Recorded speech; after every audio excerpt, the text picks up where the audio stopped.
kasus pungutan liar di rutan KPK, saksi mengungkapkan hukuman tambahan bagi tahanan yang tidak membayar setoran pada sidang di Pengadilan Tipikor Jakarta Pusat, Senin, 9 September 2024, sejumlah tahanan KPK memberikan kesaksiannya terkait kasus pungutan liar di rumah tahanan atau rutan KPK. Salah satu saksi yang dihadirkan jaksa adalah Firjan Taufa, yang ditahan KPK karena menjadi tersangka kasus korupsi proyek jalan di Bengkalis, Riau. Firjan Taufa bercerita bahwa dia ditemui oleh dua tahanan lain, yakni ex-Dirut Saranajaya, Youri Cornelis, dan tersangka kasus korupsi pengadaan BCSS pada Bakamla, Juli Amar, saat awal ditahan di rutan KPK pada 2021. Keduanya menjelaskan peraturan di rutan KPK, termasuk adanya iuran bagi tahanan yang baru masuk rutan. Firjan mengaku diminta membayar 20 juta rupiah sebagai iuran. Dia mengaku bingung saat pertama kali diminta membayar nominal tersebut. Awalnya disuruh 20 rupiah juta. Maksudnya langsung 20 juta rupiah. Saya bilang untuk apa? Ya untuk kita di sini. Habis itu posisi saya lagi emang selama 14 hari selama itu kan tidak bertemu siapa-siapa jadi saya bingung terus saya bilang saya minta waktu dulu, ujarnya. Firjan mengaku menghubungi pengacaranya lewat ponsel Juli Amar. Dia meminta pengacaranya mengirimkan uang 21,5 juta rupiah ke rekening yang telah diberikan oleh Juli Amar. Berapa ditransfer? Tanya jaksa. Saya waktu itu 21,5 juta rupiah, jelas Firjan. Firjan juga mengaku bahwa Youri Cornelis dan Juli Amar menjelaskan bahwa jika tidak membayar iuran, maka akan dikenakan hukuman tambahan berupa pekerjaan keras. Nah, apakah ada semacam ini memberikan iuran dijelaskan Pak Youri sama Pak Juli kalau nggak kasih begini kalau nggak kasih begini, tanya jaksa.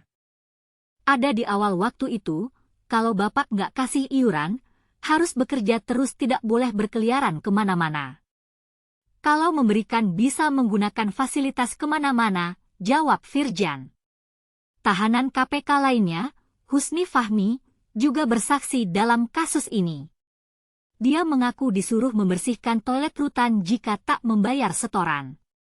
Husni awalnya menjelaskan bahwa dia ditahan 14 hari di sel isolasi saat pertama kali ditahan KPK di hari kedua penahanannya.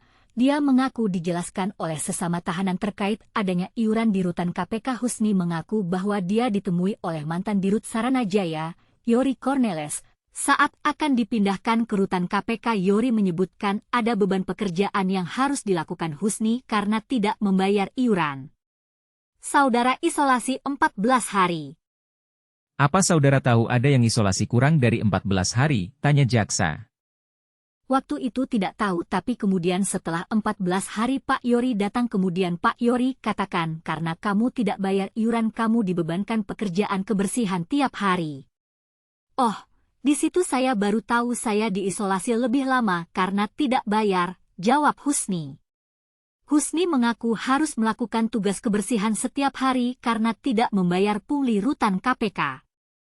Tugas itu mulai dari menyapu hingga membersihkan kamar mandi. Jadi Pak Youri menyampaikan beliau mengusahakan kepada para petugas dan petugas mengizinkan keluar dengan konsekuensi menjalankan piket kebersihan tiap hari. Jadi saya tiap subuh itu nyapu, ngepel bersihin dapur, kamar mandi, buang sampah tiap hari, ujar Husni. Kasus pungutan liar di rutan KPK ini telah menimbulkan keresahan di kalangan masyarakat.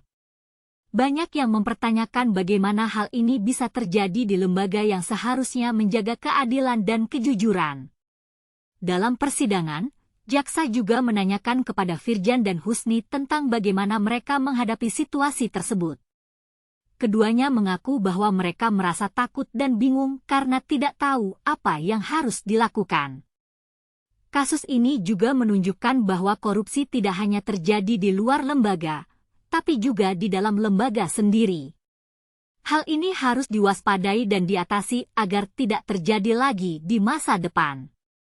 Dalam kesimpulan, kasus pungutan liar di rutan KPK ini menunjukkan bahwa masih banyak pekerjaan yang harus dilakukan untuk meningkatkan keadilan dan kejujuran di lembaga. Kami berharap bahwa kasus ini dapat dijadikan sebagai pelajaran bagi kita semua untuk meningkatkan kesadaran dan kepedulian terhadap korupsi.